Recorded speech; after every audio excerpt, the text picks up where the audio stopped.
Hi, Jay. This is Kamika calling. I'm Hey, new to the group. hey, Kamika, how are you? Good. I have a question about REITs. I haven't gotten my first unit yet, and I wanted to know a lot of the apartments that I've been looking at that are close to where I live are being managed by these huge property management companies. Does that automatically mean that it is a REIT controlled building?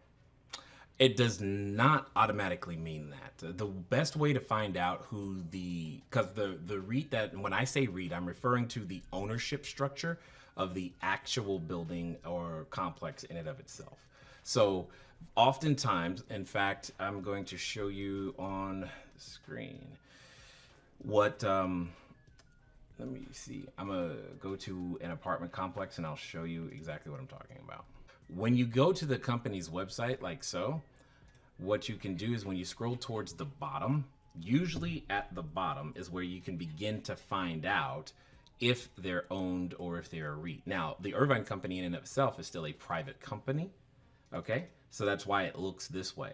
Oftentimes, when it's a publicly traded company, because that's usually what I'm referring to, you're going to see a lot more in terms of what, like, for example, here's another one.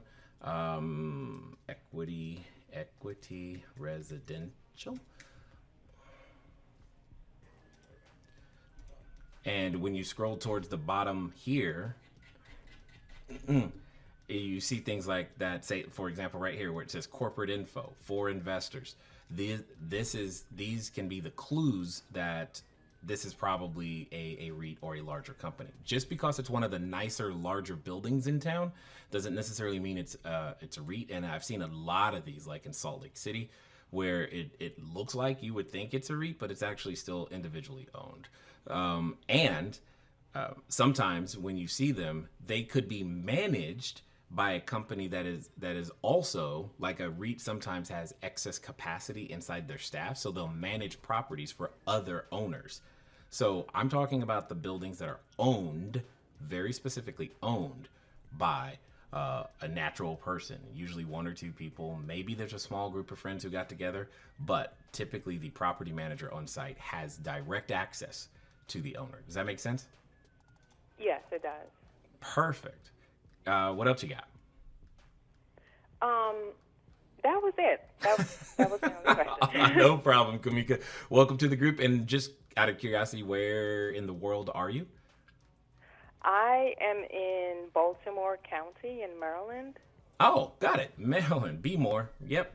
I like Yes. it. That's awesome. That's Yes. cool. Hitting out. So And it's also, I yes. wanted to get your take on something else. Now that I think about it, like where I'm in the suburbs, so I've noticed that there's a lot of development in the area. And actually, I just saw a news article that says Marriott is planning to build this huge hotel like 5 minutes away from me, and there's going to be a brand new high-rise apartment building.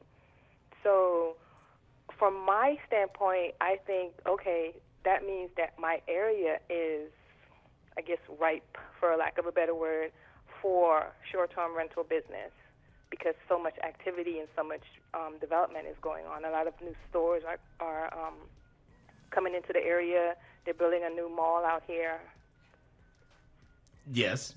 All of those things are the right kinds of signs. Does that make? I mean, so you're looking at the right stuff. But is there a particular question though, or what am I missing? No, I was just asking. I was saying, would you agree that yes, because of all Got of this it. activity, then it would make this area, very good to do the short-term rental Got it. business. So yeah, here's an easy way of looking at it for not only for you but for everybody anywhere, regardless of the country you're in, because we have some students over in Ghana, Nigeria, Zurich, etc.